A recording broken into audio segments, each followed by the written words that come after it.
Hello and welcome to First Flight, a Star Trek Enterprise rewatch podcast where we are watching and discussing each episode of Enterprise in succession. First Flight is a proud member of the Tricorder Transmissions Network.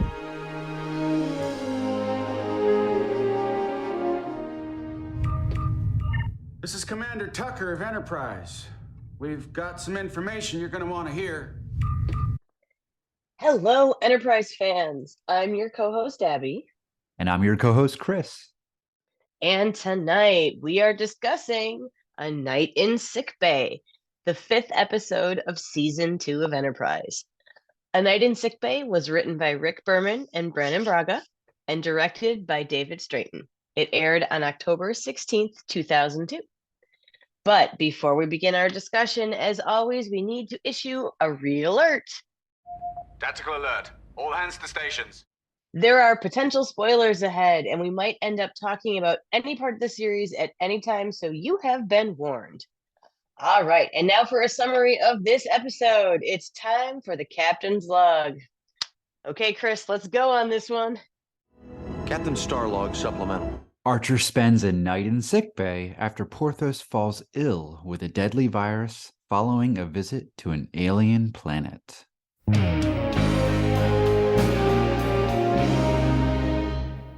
All right, it's time to deploy our subspace amplifiers and get into this episode. We'll start with a quick chat about the cold open and then head into our pros and decons section. Each of us will share 3 of our favorite parts of the episode, and then if there are things that don't gel with us, and I'm pretty sure tonight we'll have some. It has to do with gel, too. I know, isn't that perfect? Sparkly gel. But we'll have a discussion on those after our pros. If you hear a dog bark in the discussion, that means that it's somebody's Porthos pick and it's been mentioned, but we'll still have a special section to discuss them later on. Okay, so let's get into this one. As always, we like to start with the cold open. So, Abby, what are your thoughts? Okay, so this one's gonna be a doozy, as we've called it. But I have to say, in this cold open, the very beginning part, I have to say, when Archer is just kind of frustrated and sarcastic, I kind of appreciate it. I can get frustrated, and when I get frustrated, I also tend to get a bit sarcastic. So this level of angry Archer, or just over it Archer, kind of worked for me. And I really appreciate that the people that he's feeling like he can let his guard down and be a little bit more open with his frustration and his more negative feelings are Hoshi and T'Pol. That means a lot to me. He knew Hoshi before this mission even started, and he and T'Pol have gotten much closer. So I think it's interesting that he felt comfortable enough with them to really let that out. And obviously, sometimes it just comes out no matter what, but I don't know that it would have if it hadn't been the 2 of them, or possibly maybe Trip. Like, I don't think he would have gotten this frustrated even around Malcolm, even after what they've been through. So I appreciate Archer's bit of sarcasm there. Starfleet didn't send us out here to humiliate ourselves. How long were we in orbit, groveling? 6 days. 5, sir, and it wasn't exactly groveling. Apologizing, asking forgiveness, just because we ate lunch in front of them on our own ship months ago. I call that groveling. They were offended. The Cretaceans manufacture plasma injectors. We need one. So we spend 6 days groveling. 5 days. And when they finally agree to talk to us, we go down. And what do? They keep us waiting for 12 hours and then send us packing. No explanation, no plasma injector, just leave. Go back to your ship. We obviously offended them again. Maybe my hair's parted on the wrong side. I'm exhausted, and I've had it with these people. See, for me, this was exposition dump. That's what it was. Yes, it was. But with sexy gel to distract us and make it seem interesting.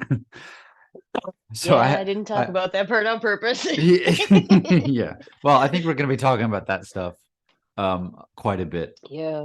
But yeah, I like your spin on it. Archer gets frustrated more than any other captain. And part of that is just kind of the nature of the, going out there for the first time. And he has this this wide-eyed excitement for what his first, command's going to be like, and it doesn't turn out that way as much as he wants. So, and then later when we see the Cretaceans, we're like, yeah, I get it. They're pretty pretty annoying. They're tightly wound. Oh, definitely. What I really liked about this was not that Porthos picked up the pathogen, but that last moment where Archer is like, hey man, Porthos, I might even like break the no cheese rule. Yeah. I just love their relationship, and Scott Bakula sells it that he loves this dog. And so that's my favorite moment in the cold open. Yeah, that is a good one. And you know what? I have to say, I appreciate the fact that they thought that Porthos might not react the same way as everybody else. I mean, that's something that is a detail that easily could have been glossed over, but instead, Enterprise decided to make a whole episode about it. So, Oh yeah, I love that. let's play with that minutia.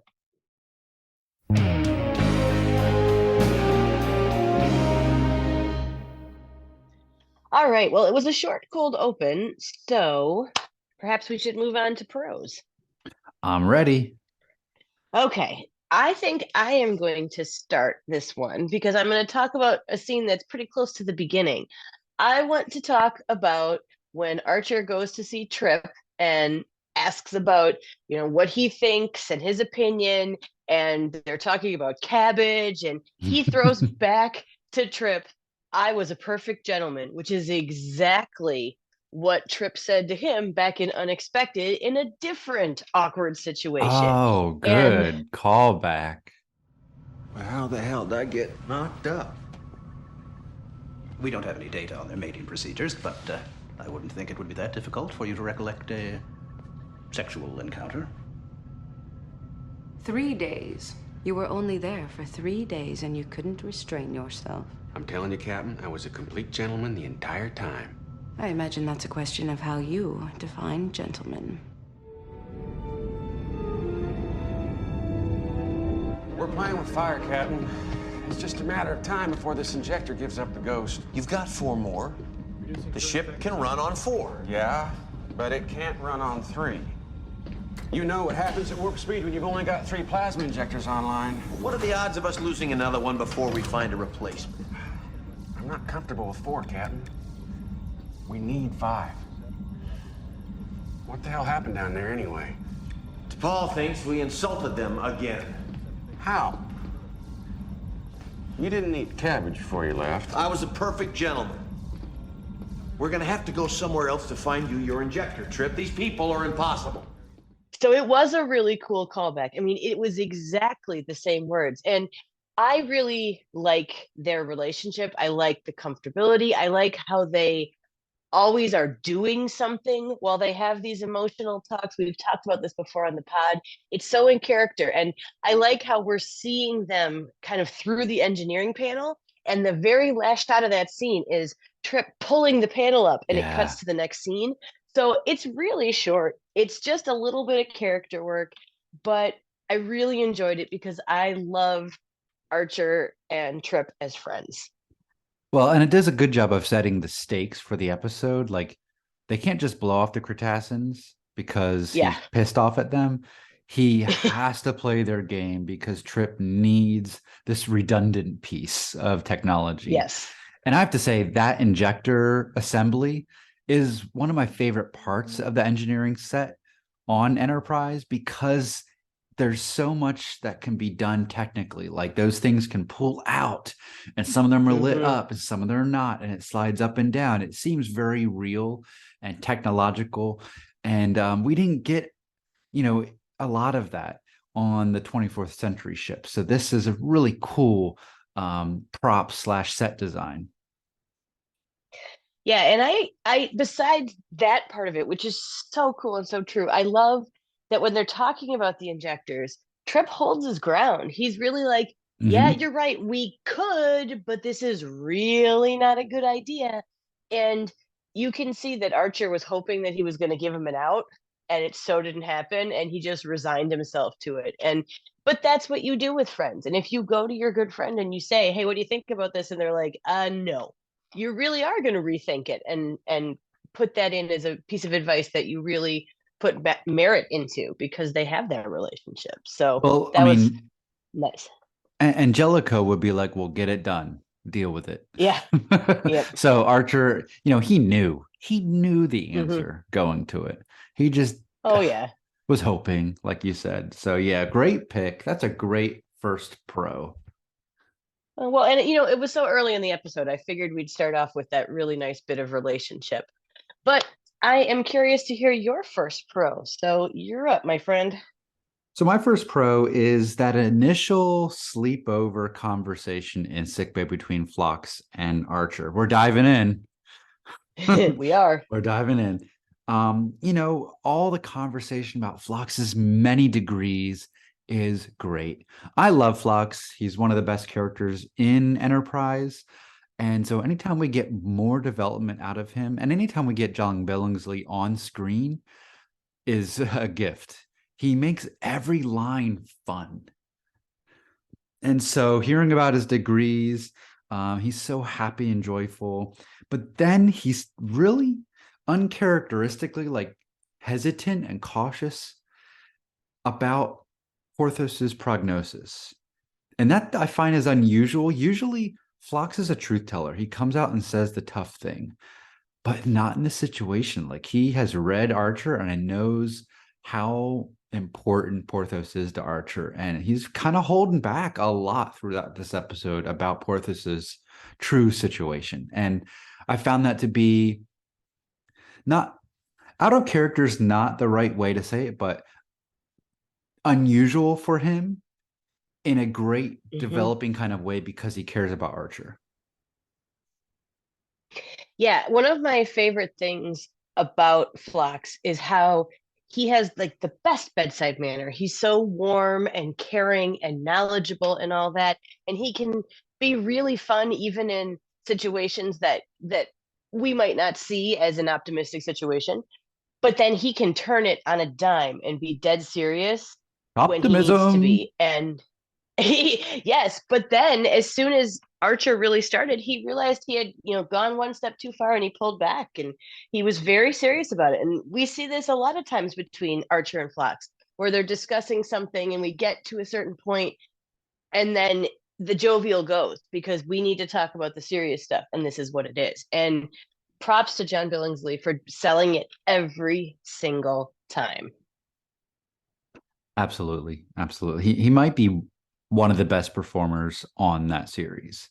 Because like I said, Yes. with Dead Stop, he sells all the medical jargon better than probably most of the other doctors on Star Trek. Like, there's just something very natural and organic about the way he reads the medical jargon. So I just love any moment we have with Phlox, and luckily we get a lot of those in this episode. Well, and that's kind of perfect because it flows right into my number two, which is the realism of sickbay in general. Like, I love the sickbay set. I love the details. I love all the little vials and jars and this and that. Yes. I love that there are multiple places around this sickbay where there are rolls of paper towels just Yeah. on the wall. That is what a sickbay needs. Like, it is so neat to see this actually look like what a working maybe medical office and laboratory would look like these days. You can definitely see how this is the next step in that. And I love how we get to see lots of the gadgets in sickbay this time. We get hubs and tanks and injectors and sprays, and like Archer actually fills a hypo spray, and to see him do that, and for Phlox to be able to say it's this one in this spot that's this color and this much, like, Yes. we get to see so many pieces. And I really believe that this is a functional sick bay and lab. And I cannot talk enough about how much I enjoyed seeing like Archer up on the counter trying to catch the bat. We're seeing the top of sick bay and it's still neat and there's interesting things. And so I really like sick bay. And for that to be the place we spend the most time in this episode, I had a good time with that. Yeah, I've never thought about it, but the sick bay perfectly reflects Phlox. It's white Mm-hmm. and bright, but there's all these deep, dark nooks and crannies that strange and interesting things are hidden in. Yeah. And I really love Voyager's sick bay because we spend so much time there, and I like the Doctor. But this sick bay, to what you said, is the most realistic one, and it has great flavors of McCoy's sick bay with those bottles, those Yeah. colorful bottles behind Yep. kind of the grating. It's the amalgamation of all the best sick bay elements that came before it, and I love that sick bay. So I think we could talk a lot about that sick bay set, but Well, just the paper towels is enough realism for me. I mean, with two small kids and I work in an elementary school, yep, put those paper towels in multiple places around this sick bay, please. and isn't there a sink? Doesn't he like Archer pour some water out and drink a Yeah. cup of water at some point too? So like, yeah, Yep. yeah. And he fills the tank. Yep. Oh. All right. So we have gone through my second one there. So where are you taking us for your second pro, Chris? Well, I'm taking us on a jog. Mm. We're gonna go and do some jogging in the gym, I guess. And I just love this jogging competition between Archer and DePaul. It is little silly. It's not too inventive. Like we've seen this kind of scene on Seinfeld, probably, or, tons of sitcoms in the past, but it works really well.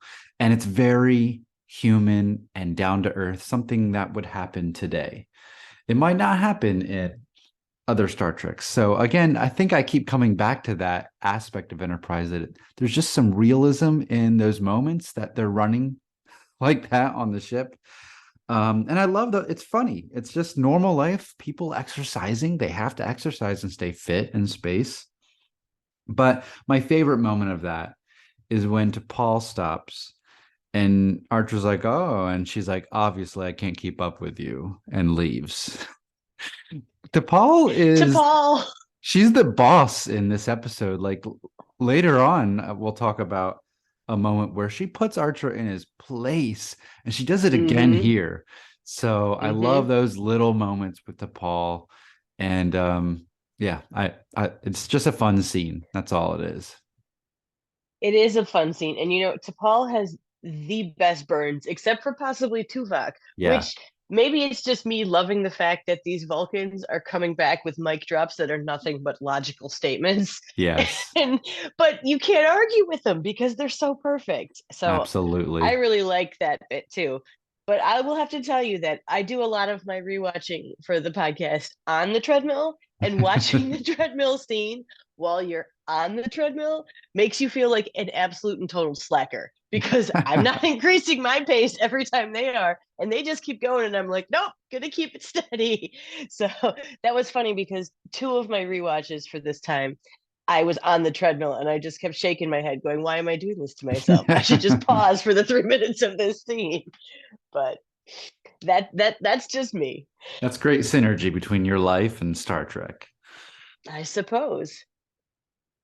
So what was your third pro? My third pro. All right. So this one is kind of interesting because it's not something that is giant, but I like all the little bits of Hoshi we get in this episode. Oh, There's yeah.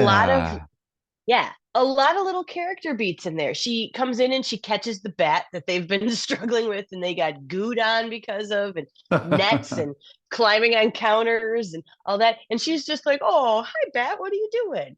And then when she's talking about the demands and she looks at T'Pol and goes, do we even have a chainsaw on board? He talks Archer down in Decon in the cold open a little bit and just is saying, well, think about this and think about that and look at it from their point of view. And then when she's on the comm talking to T'Pol and she's a little bit looser and she's like, Captain Archer isn't going to be pleased, and he cuts her off. But that's a little callback to that relationship that Hoshi and T'Pol started in season 1, which I always wished had been developed more. But you can see they are at the part of their working relationship now where they can be a little more informal with each other and understand each other like that. And we don't get enough Hoshi in this series, we all know. So I think that when I'm going back and rewatching with this kind of podcast eye, I really pick up on a lot of these little details. And I think some of that was the writers giving her some cool stuff, and some of that was just the actress really putting in everything she could and all the little bits that she had, and it shows. Yeah, the exchange on the bridge between her when she's showing the pad to Paul, that's a great little tiny moment, but it really, like you said, fleshes out the character and makes her a living, breathing character with a little sense of With humor. a sense of humor. Yes. Yeah. So totally, yes. Any more Hoshi that we can get, I'm totally for, because she's an amazing character. One of my favorite episodes of the series features her heavily, and so we'll talk about that in a couple years. When we get there. Yeah. So, all right. So round us out with your third pro, Chris. Okay, we're back to Phlox. And this is during the surgery scene. I love the surgery scene with Archer and Phlox. But specifically for this pro, I'm focusing in on all the Phlox backstory that we're getting about his family. Yeah. All the relationship calculations he gives there, hearing about his children and the two that he doesn't speak with anymore, which comes up later in this season, I believe. So I love those moments, and you really feel Archer caring about all those moments and apologizing like he didn't realize. But then it ends with a classic Phlox, going on this journey of being sad and, tough situation with his son and missing his family. But Denobulans have a long lifespan, so he'd rather be nowhere else but on Enterprise. And that is just a wonderful moment, because we all want to be there too. And that's just that strong moment of positive, like, I love this place for that character, which is why we love him. Does your expertise on sexual tension come from professional training or first-hand experience? I do have 3 wives. And they each have 2 husbands, besides myself. Sounds very complicated. Very. Why else be polygamous? So, these 3 wives... Each have 3 husbands. A total of 720 relationships, 42 of which have romantic possibilities. You told me you had 5 children. How many are there in this whole extended family? 31. At last count. Oh, you must miss them. You've been away for over 2 years. I'm ready for the synaptic inductor, the small blue one. My children all left the nest years ago, Captain. I would have never guessed. You don't look that old. I'll take that as a compliment. My 2 daughters, I'm proud to say, followed in my footsteps. One's a surgeon, the other's a biochemist. How about the other 3? My eldest son's an artist, a potter, actually. He lives in the same town as his mother, creates beautiful things. And the other 2? My 2 younger sons and I never saw eye to eye. I'm afraid we haven't spoken in quite some time. I'm sorry, I shouldn't have... It's perfectly all right. You asked me if I missed them. The answer is yes. Every one of them. The children, the wives, even the other husbands. But we Denobulans live a long time, Captain, and right now there's nowhere I'd rather be than serving with the interspecies medical exchange aboard this wonderful vessel of yours. Yeah, there's so many layers to Phlox, and like I said, the character can go from jovial to dead serious in a matter of seconds. And you see that again here too, talking about, there's 720 relationships, 42 which could be romantic. And you see Archer just shaking his head at the math and being like, oh my God, that's more than one a month if you think about it like that. Do you do dates? Like that's where my head goes. And then he starts talking about his kids, and he gets so serious about his sons and the respect between these 2 men. And I think probably, I mean, since the beginning, when he was honest with him about Clang and if he was going to die in the very first part of the premiere, we Mhm. have that respect there, and it only grew. And after Dear Doctor last season, there was a Mm. whole nother level between Archer and Phlox, and I think we see that again here. And they do have so much respect for each other, both personally and as people. And we don't get enough of that interaction, but when we do, it's like candy, because both of these men are fantastic actors, and both of these characters are very complex, and they are allowed to be vulnerable with each other. And I think that is another interesting way to look at Archer's character. But did you notice again, he's having this big serious discussion with Phlox while they're doing something. They're performing surgery on his dog. Like, Archer Yeah. needs to do something with his hands. I mean, he's throwing his water polo ball earlier because he Mhm. needs to be doing something. And I really appreciate that being a consistency of his character. And I do hope he was throwing it at the wall of the corridor, not his neighbor, because that could get old real fast. Well, it's interesting that what you just said, because Archer has this intimate, character revealing conversation with a character as he's performing surgery, just like he did in the Hall of the Ship with Malcolm, right? It's very similar Mhm. kind of situation. And it's interesting that I keep going back to those situations as my favorites, because these characters are great. And bringing up Dear Doctor, you know how much I love Dear Doctor. And that mess I hall do. scene is just incredible. Mhm. And we get more of that kind of vulnerability and tension between these two here. I'm not talking about the sexual tension stuff. But yeah, that's my pick, my last pro. So shall we move on? Yeah, that was a good one to end on, because I'm pretty sure we've got some decons this time. So Yeah, maybe. It's just a few. yeah, maybe some decons about decon even. So let's start with you, Chris. What didn't gel with you this time, or did give you sparkle gel but didn't sit right?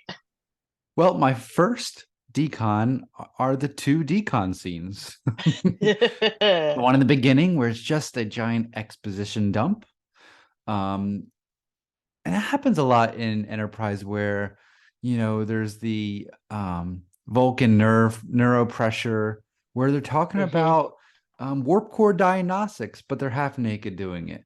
Like these scenes are classic Star Trek dialogue, just with this aesthetic that they're forcing onto the show to make it sexy.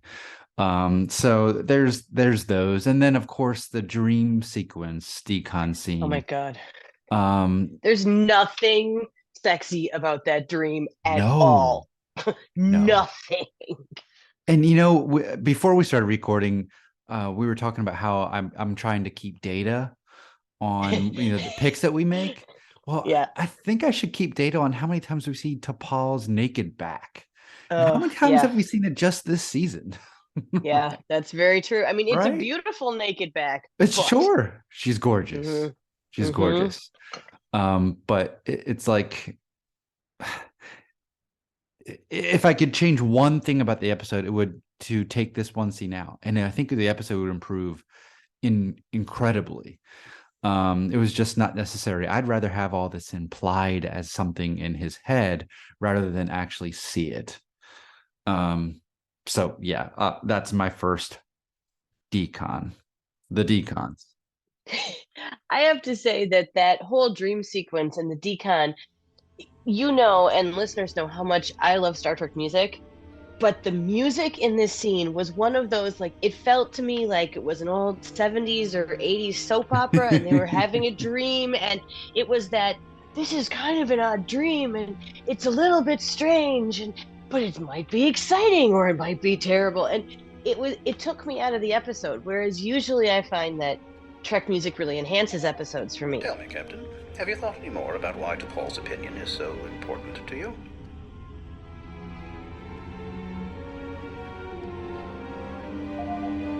How long has it been since you were intimate with a woman?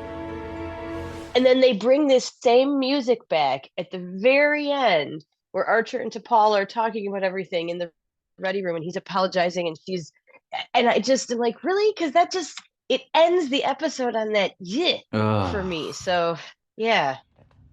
Since I've been getting so much practice giving apologies, I thought I might give you one. That's not necessary. Yeah, it is. I've been under a lot of stress lately. Haven't gotten much sleep. My dog... There's no need to apologize. Whatever friction there's been between us, I'd like to try to minimize it. Friction is to be expected whenever people work in close quarters for extended periods of time. I guess that's always been true. Especially when the people are of the opposite sex. Then it's good that you're my superior officer, that we're not in a position to allow ourselves to become attracted to one another, hypothetically. If we were, the friction that you speak of could be much more problematic. Yeah, well, that scene, oh my gosh. So I guess I'll go to that scene because that's one of my decons. He has this scene with her where I appreciate a vulnerable Archer. I really like that. And that's something I really like about this episode. But in this scene, he's vulnerable, but he acknowledges that they've had this friction and they haven't. This whole time, you and I have been pointing out they're getting closer. They're gelling so well together. And then all of a sudden they are having this friction. No, I mean, that's just blatantly not true. So I have to, that just doesn't make sense in the order that we've gone through in the stories. And so that scene is where he calls that out and it just doesn't make any sense. So that's my next decon. Yeah, I really do appreciate that he apologizes, and even though she keeps insisting you don't have to, it's not necessary, and he's like, yeah, it is, and yeah, I do have to do that because I feel that is in character for He should have Archer. stopped there. He would exactly just cut it right there and say, I'm sorry these past few days have been nuts. I've been under a lot of stress. I had to do a chainsaw. I saw my dog's brain, all this kind of stuff. And I didn't get any sleep. So, and he could have just left it there and it would have been fine. And they could have left the music off because it wouldn't have been talking about this whole thing that doesn't really exist. Because, and here comes one of those reasons that we give a read alert for spoilers. We see T'Pol in a romantic relationship next season. And it's done much better, and it's built slower and has tension and all that. So we know they can do that, and we know that it's possible, and it just is not here at all. Well, yeah. So I don't read this episode as implying any romantic relationship from either side. What I got was Archer hasn't been intimate in a long time, and there's an attractive woman that he's with often. So I don't know if he's romantically interested in her, but there's just this attractive woman there that is, messing with his mind. He has to control himself, and he's not good at that. And he's weaker because of he's exhausted, frustrated, all that kind of stuff. So I don't see this episode about trying to make them have a romantic pairing. I think this is just the result of studio pressure to make things sexy for ratings. And so they tried to manufacture this. But really, Archer should have just stopped at the apology. Phlox himself said, don't bring it up. It's just going to be awkward. And then it was. Yeah. Yeah. And he didn't need to do it. It didn't need to be said. It didn't between the people of the opposite sex. That was such a useless line. And then but I do have to say I do enjoy how T'Pol handled it. She's so mature, she's so calm, she brushes it aside, And it's like, well, then it's good that you're my superior officer and we can't have an Yep. attraction. And she leaves. Yep. She's awesome. Yeah. Yeah. To Paul, I go back and forth to who my favorite character in this series is because I really like so many of them. But to Paul is a prime contender often, and she is just that is the only way that she could have ended this. So I'm so glad she did. Yeah, yeah. Do you have any more? I do. Okay. First of all, I want to do a couple just little silly ones. Like, how did Enterprise wear out a plasma injector when they just visited that crazy repair station last episode that fixed everything up to like Oh my perfection? gosh, yes. I mean, Oh, a million things could go wrong, but and maybe they're wanting us to think there's like a month that has passed where all this tension supposedly happened that we didn't see. But to me, it was, a week ago that they just went to this station. And if they could fix Malcolm's leg, they're not going to leave you with a faulty plasma injector. So, yeah. Yeah, yeah. all right. And yeah, my second thing, again, silly. So Archer's throwing his water polo ball. You see him throw it on his bed. He's got like 17,000 pillows and a bunch of blankets, right? Yes, I So he noticed that. grabs now, and I like a bunch of pillows, but I was like, oh my God, there's no room for you in that bed. But he grabs a pillow, grabs a blanket, heads to sick bay. Okay, makes sense. Wants his own stuff to be comfortable. Bio beds, not so much. But he's having such a hard time sleeping. Why didn't he turn off the biobed monitor? I mean, it's super cool that it actually is like adjusting to when he lays down and is following what would be his bed. But if you're trying to sleep and you're not there to be monitored, turn it off. Like, stop the beeping, stop the light, and all of that. And he's so distracted by Phlox cutting his toenails that beeping it does not become white noise. And then the part that just killed me is when he decides to go back to his room and sleep for a little while. He doesn't take his pillow and blanket with him. Like, he just leaves them in sickbay. So this is just me being nitpicky and silly, but I thought we might give people a laugh there. All right, so I'm going to save my last silly little one for the very end because it's just something that only I would notice and only I would obsess over. So let's do my two bigger ones here. First of all, why doesn't Phlox have any staff? Like, seriously, why doesn't Phlox have any staff?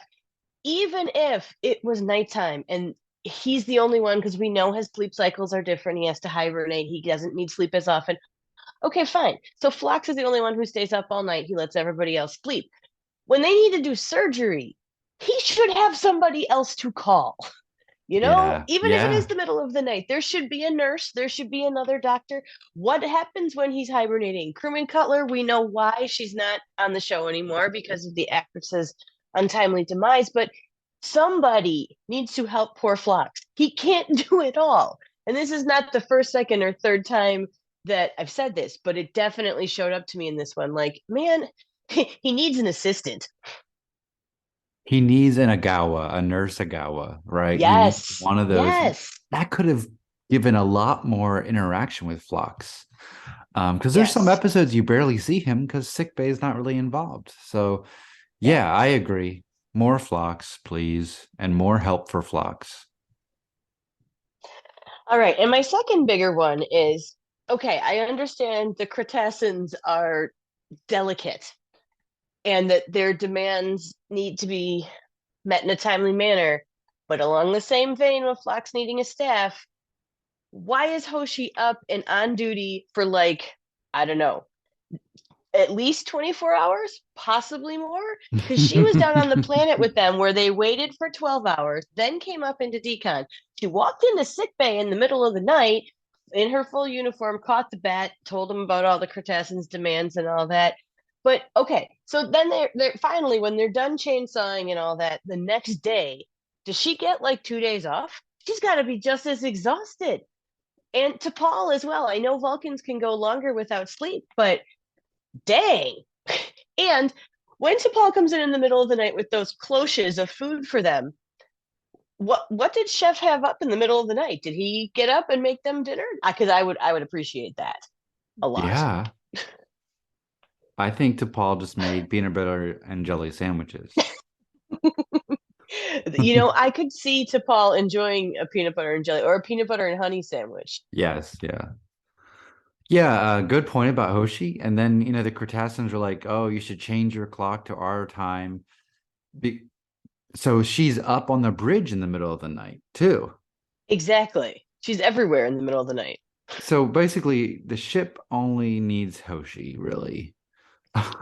Because she could just be up all the time. Her and Phlox. Yeah, I guess so. All right, and my last one is so silly. It's so silly, but this is simply because I absolutely adore Food on Enterprise. In the last scene, and I didn't bring this up when we talked about it, because when T'Pol comes in, Archer's eating some fruit. He's got, it looks like kind of a starburst of melon, right? Yeah. All right, in the middle of that starburst of melon, it looks like ketchup. I'm really sorry, but it looks like a giant plate of melon with a gooey thing of ketchup in the middle. I freeze framed it. I enlarged it. I went on Tricorder and pulled off the high def screen caps and did everything. Maybe it was strawberries, but it sure looks like ketchup. And I am never going to watch that scene again without going, ugh, melon and ketchup, nasty. I mean, aren't tomatoes a fruit? So Okay, I'm just, but yeah.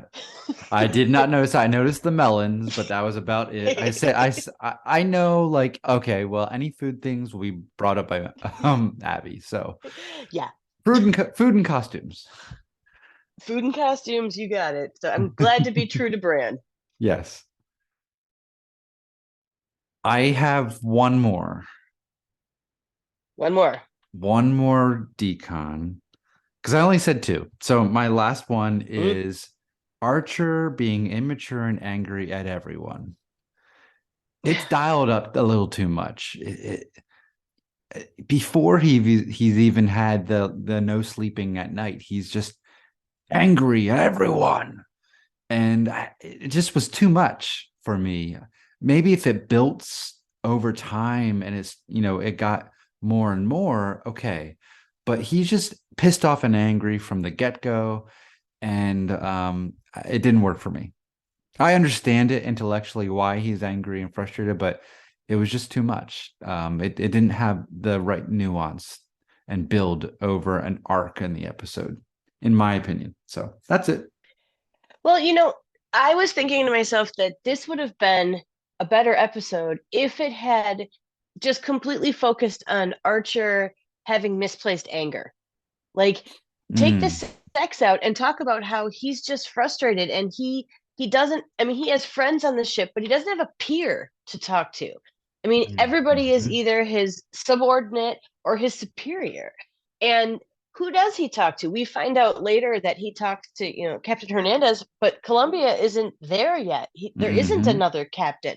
He doesn't have anyone to bounce ideas off. And as someone who works very collaboratively as a teacher in my profession, I would really miss that if I didn't have that. And that would have been an interesting episode, because Phlox still could have talked to him about all his psychological stuff. We could have still had sick Porthos. We could have done all of this, but it would have been about him having to find someone or some way to get this out and to have some feedback. I think that would have made this a much better episode.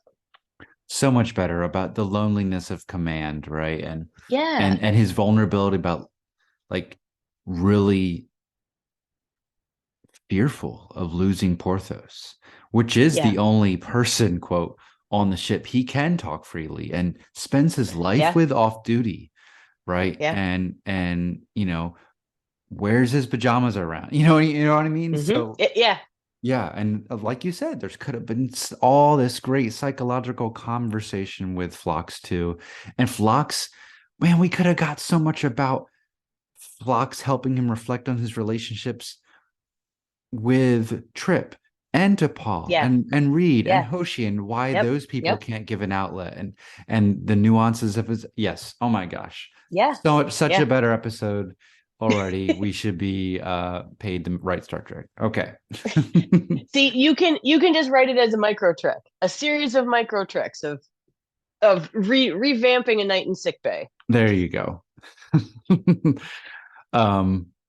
Yeah, that's a great thought. Well, along with great thoughts, I hear a dog barking. So we have come to the time where we discuss our favorite parts of the episode, our Porthos picks.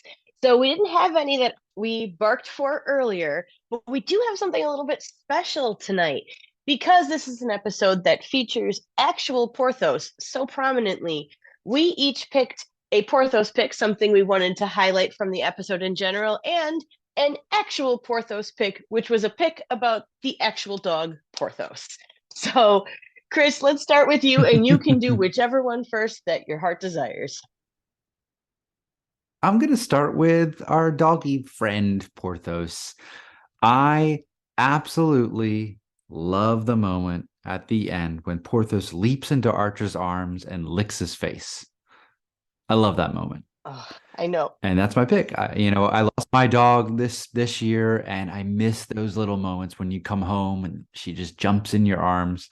My dog Maggie. So yeah, that's my Porthos's pick. Well, and you know what's funny is that my actual Porthos pick, which I'm just going to insert here because it's from that scene, is how he has a little Porthos head band-aid in that scene from his surgery. Oh yeah. Oh, yeah. First of all, like any kind of bandage on a head just makes you go, oh, because it's your nurturing instinct. But I also previously had a very special dog, and her name was Hope, and she was a big old Great Dane, and she walked into a trailer hitch one day and gashed her head right about there and actually had a bandage. Oh. So every time I see that, I'm just like, oh, and it gets me right in the feels. So Phlox matched the bandage to Porthos's fur color. because that's a Phlox detail.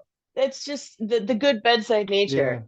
Yeah. And this episode, one of the shining things that's a pro of Porthos, whatever you want to call it, is the fact that we get to see Porthos so much. So that in general is just a Porthos pick.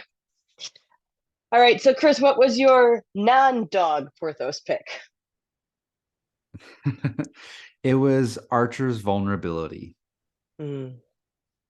I really love his vulnerability with Phlox as he starts asking about the sexual tension and then apologizes to Phlox. And he's just asking, what do I do? Right? Okay, if I have this, what do I do about it? And that just back and forth was really natural and understandable.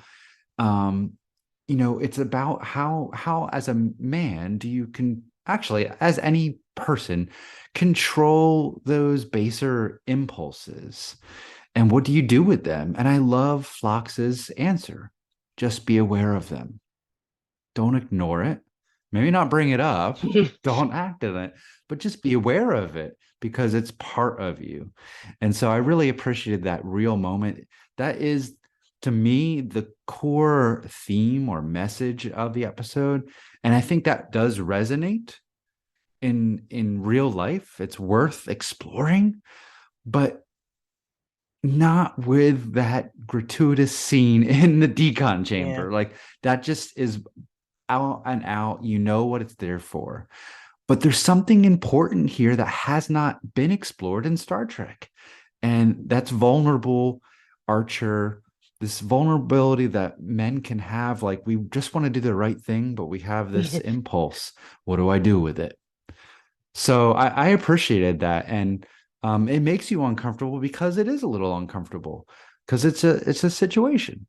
As a male that works in a predominantly female profession, education, that's something you have to navigate all the time. And it's important to make that a conscious thing. So that is my Porthos pick, the real one, the non-dog one, Archer's vulnerability. I love when we peel back the onion layers of our captains.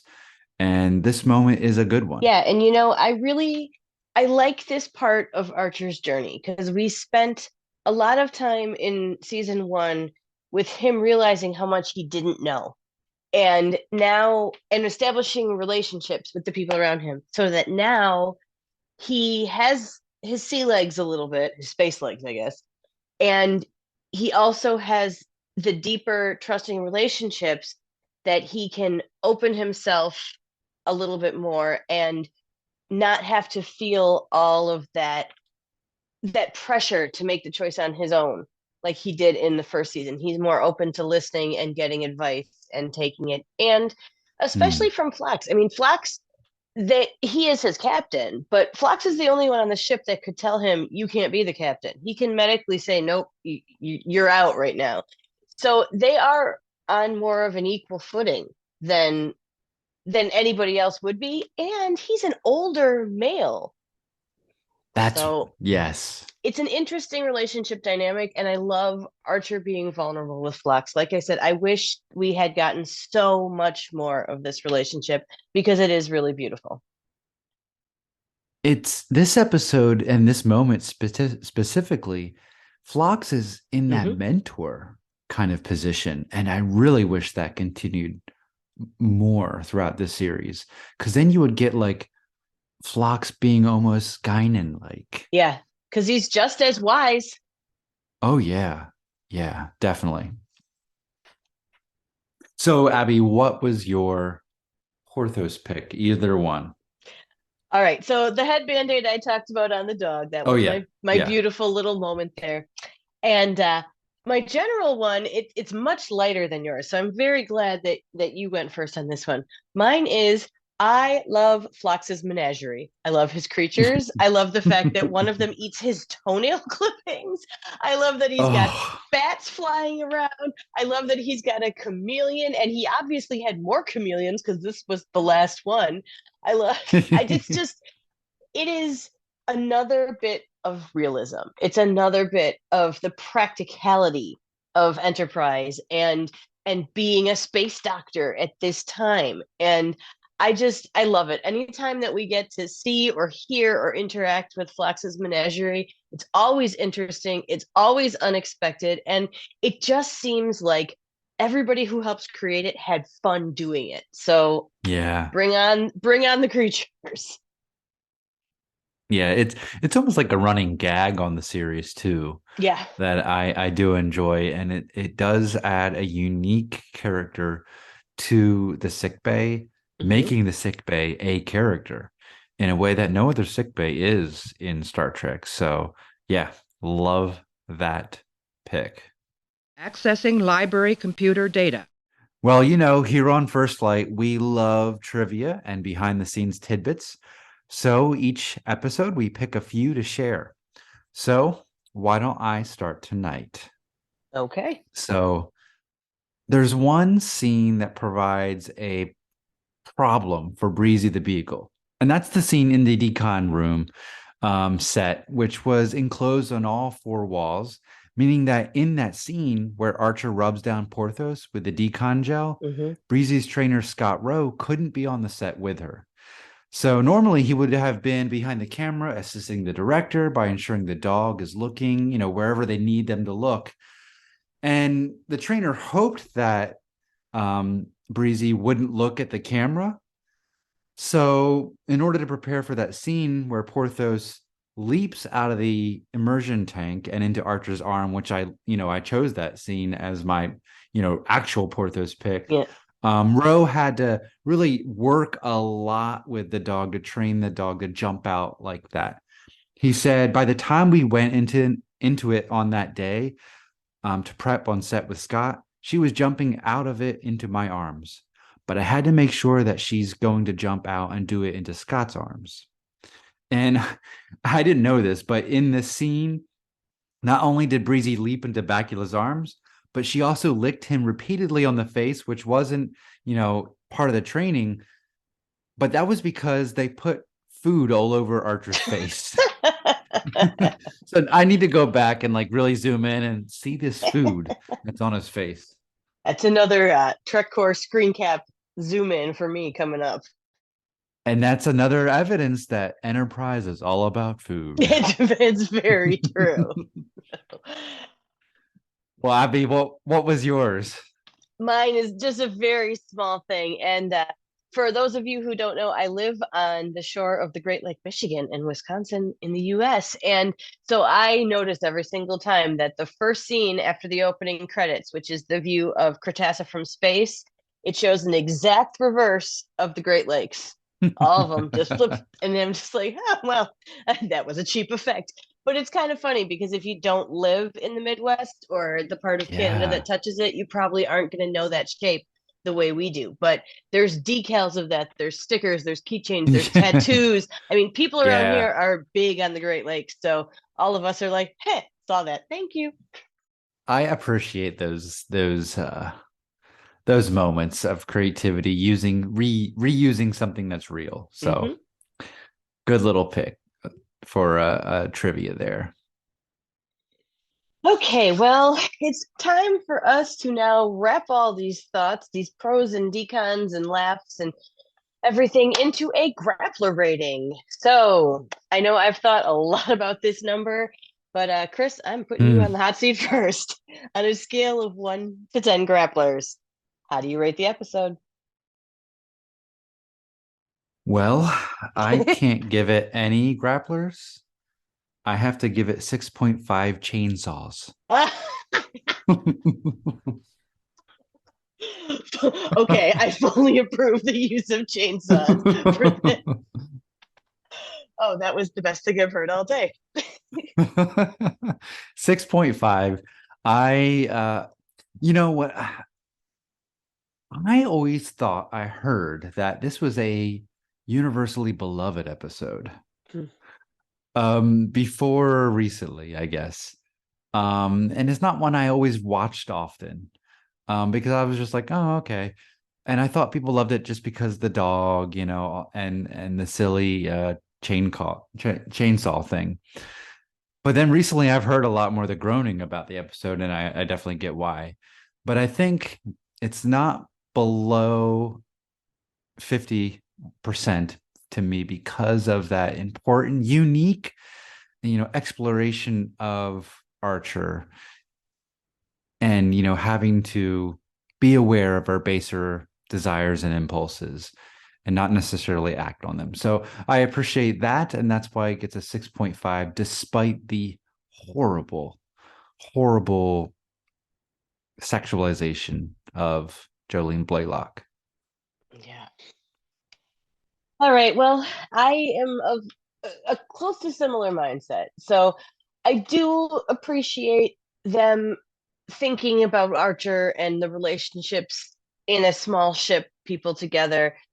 Interesting theme to explore. Not this way. I know this episode really does it for some people because of how much Porthos there is, and because they like silly episodes. And I like silly episodes too, but this one felt less silly to me and more just like, how many times have we just heaved sighs when we've been talking about this tonight? That's what this episode feels like to me. It's just like,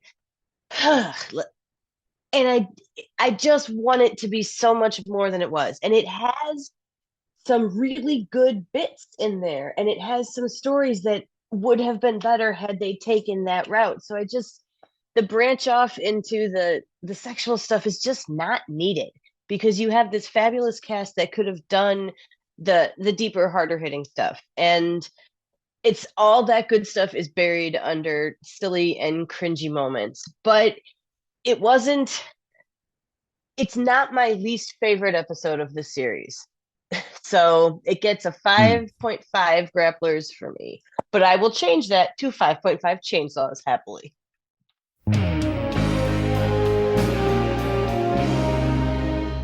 Okay, Abby, Bo, before we finish up, let's go through a quick recap of our pros for A Night in Sickbay.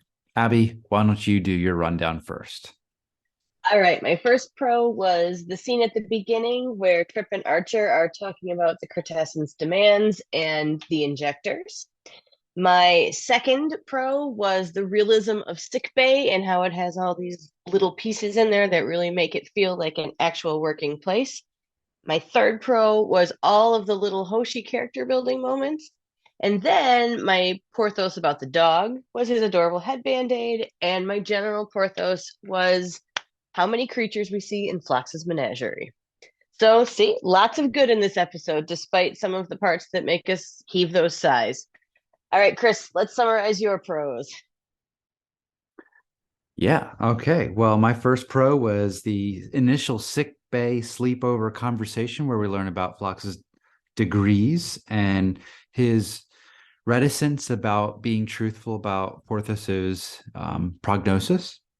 Number 2 was the jogging scene between T'Pol and Archer. That's funny. And T'Pol's burn. Obviously, I couldn't keep up with you. And then my last pro was Phlox's backstory during the surgery. But I have to do a secondary system real quick to borrow a phrase from Trek Ranks. Sorry, Jim. Priest Phlox in the dream was incredible and makes me laugh so much. Anyway, moving on. Which is that one of the only scenes, and it's not even real, that you see Malcolm and Travis? Oh, yeah. Right. Even see them in that scene? I don't know, but anyway, You see sorry. Malcolm for sure. I'd have to go back and look for Travis. Malcolm, I remember seeing because I'm like, he'd be the one who'd be standing in the rain too, but he wasn't. Yeah. So sorry, I had to throw that in there, but I that was hilarious. That made me laugh out loud. Oh, Chris, I see we have an incoming transmission from Colombia. You know who that has to be? Our host emerita, Melanie, who is on Colombia, has something to share with us tonight. Captain, I'm detecting a vessel closing on our position. Columbia to Enterprise. Greetings, Enterprise fans and fellow First Flight crew. This is Melanie transmitting from the NX-02 Columbia with my thoughts on A Night in Sickbay. This episode has always struck me as one that people either really love or maybe not care for very much. It's definitely an interesting one that can spark a lot of thoughts and discussion. And if this is one of your favorite episodes, truly, I am happy for you. For me, though, it just doesn't work. It's my least favorite episode of season 2, and to be honest, it's one of my least favorite episodes of the series. Sorry to be a downer. It just doesn't work for me, and I'm trying to articulate why. I think for me, it's the tone. It's all over the map. The tone feels really wonky to me. It's kind of surreal and sort of Twilight Zone-y. And the characterizations feel very, very off to me. Jonathan Archer does not seem like Archer to me. He's super angry, super whiny. And I'm not saying he's not human. He has a right to have feeling. It's just so extreme in this episode. And while I know he's angry at the Cretaceans, and understandably so, he's not really modeling good captain behavior. There are different cultures out there. They have different rules, different expectations, and he kind of has to roll with it. I know he's upset about Porthos, and believe me, I get that. I'm a Porthos fanatic. But I just don't like his anger in this episode, and it's just all over the place. The scene with him and T'Pol on the treadmill is really awkward and strange. And Phlox trying to talk to Archer about T'Pol. Phlox seems to be badgering Archer.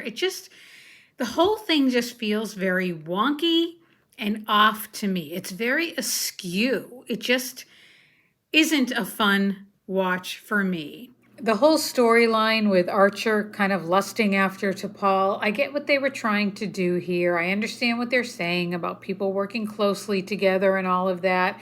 And I know they were planting seeds about a possible romance between them here at the beginning of the series. But it just feels really out of the blue in this episode. They've been working together for a while and developed this beautiful friendship. And I just wish that had been left alone. They end up having this conversation at the end of the episode where I understand it's clearing the air, but then it's kind of just hanging there for the future moving forward. I just didn't care for that storyline. And also, why is Archer talking to Phlox about family dynamics and all this stuff while Phlox is performing very delicate, never been done before surgery? Let the man concentrate. That really bugs me. On to some positives. Phlox is so super talented. I know his tone is a little off in this episode. He's here, he's there, he's all over the place. But boy, does he have some mad skills. And I love that we learn that he knows about psychiatry and has veterinary experience. Like, all of that was super cool. He saved Porthos's life. For that, I love that. Also, I'm glad that Archer learned his lesson at the end about humility. That was nice. And my Porthos's pick for this episode is the moment where Archer's talking about getting Porthos as a puppy, being part of the litter, the backstory of how he got Porthos. I love that monologue, and that was the only real quote-unquote part of this episode to me that felt like Enterprise. It felt like Jonathan Archer. It like settled into that moment of realness, and I loved that. That's my Porthos's pick. So to sum up for my rating, this episode feels all over the place. It doesn't know what tone it wants to be. There are times they're going for like slapstick comedy and other times trying to be more serious and deep. And it just feels a little off-putting, that combination, for me. It's a little surreal, a little bizarre. I was going to give it a 3, but learning about Porthos's backstory, finding out more about the Cretaceans' rituals, which I think are kind of interesting, and learning more about denobulan family dynamics, all of that will bump it up to a 4 for me, which feels a bit generous. 4 out of 10 grapplers for a night in sickbay. And until next time, my friends, live long and prosper.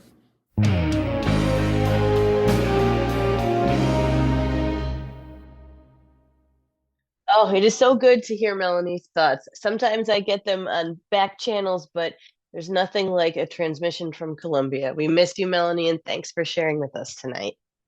Absolutely. My chronometer's running backwards, sir. Incoming transmission. You read my letter? Well, we want to remind you that we adore getting feedback and thoughts from listeners.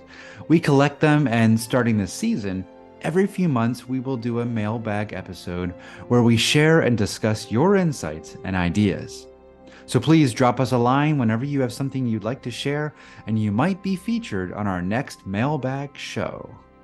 And if you would like to continue the discussion with us or share your Porthos picks, general or dog specific, or share your Grappler ratings or anything else, you can reach us at First Flight Pod on Twitter, Instagram, and Facebook.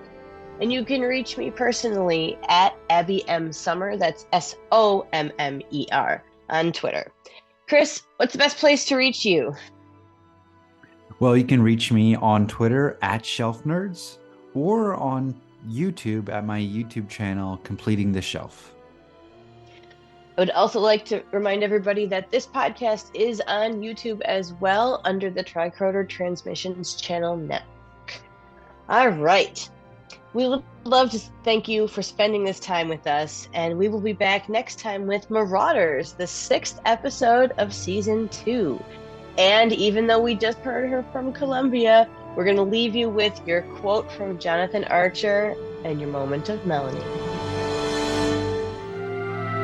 The most profound discoveries are not necessarily beyond that next star. They're within us, woven into the threads that bind us, all of us, to each other.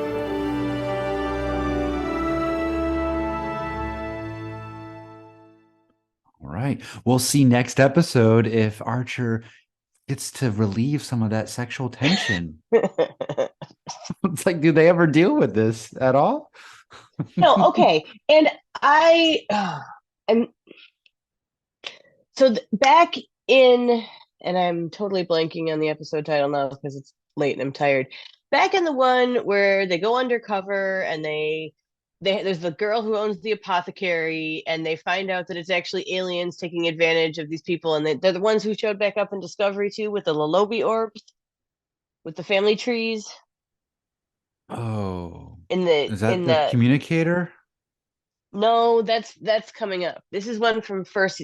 Anyways, I'll go back and figure out what one it was in a second. But I thought it was implied heavily that Archer stayed and spent the night with the apothecary lady.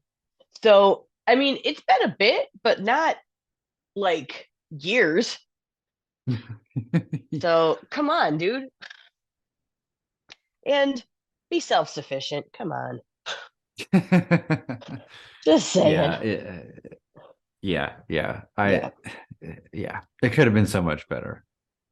I really wish they had just stuck with Angry Archer. Yeah. Or lonely, the lonely Yeah. command, like you said. Yeah. Mhm. Civilization. That's the one. Civilization. Could not think of that. Excellent. Well, I might put this as an after bonus if that's okay with you. Absolutely. Absolutely. Yeah. I like to throw one of those in here and there, just like, oh, you never know if there's going to be another like little tidbit. I know it's super fun, and you do such a beautiful job of editing. It has really upped everything this season. So please know I am noticing and appreciating. So thank you.